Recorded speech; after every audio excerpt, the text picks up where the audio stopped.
Government should prioritize procuring and quickly distributing effective COVID-19 vaccines to every Kenyan in order to help the country's economy to rebound quickly from the devastating impact of the pandemic.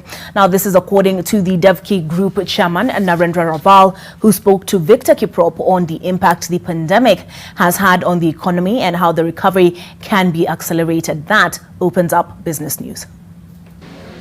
It may be more than 8 months now since COVID-19 struck, but many businesses are still reeling from the impact. One is the trucks cannot move in the evening. Second, the other part of the side of a customer, they are either closed or they are unable to sell. So the demand reduced by about 40-45%, and our revenue and our business is gone down. Although by God's grace we are lucky that we try and retain our staff, but how long you can retain? How long any industry can survive when you are not producing and you are paying? But as countries around the world continue rolling out post-COVID-19 economic recovery strategies, Devki Group chairman Narendra Raval says vaccinating the country's population is the only key to guaranteed quicker and sustainable economic recovery. The vaccine is only the answer. Without vaccine, the economy will not come back to the normal. And if we get that vaccine in the country, our life of the people and the job of the people will be secured.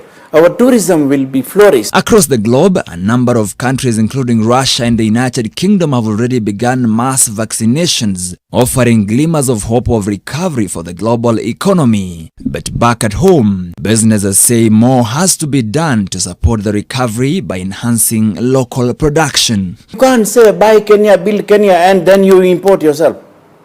Then it doesn't match, you know. You got to protect your country, their production, and your children's job.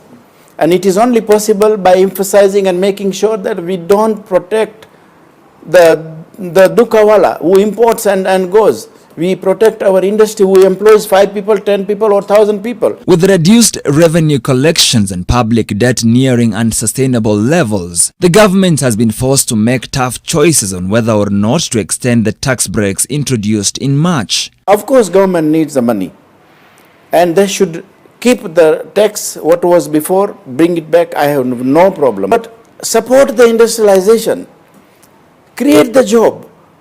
If you have no job and you are not getting anything, you are not going to pay any tax.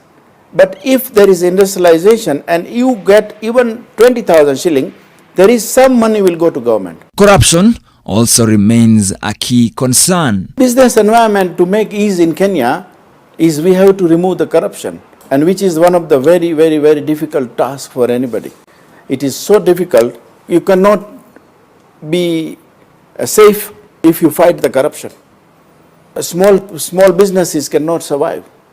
Many places, because they are scared of that somebody will come and harass me if I don't pay anything. The National Treasury projects that Kenya's economy will grow by 0.6% this year before rebounding to 6.4% in 2021. Victor Kiprop, NTV Business.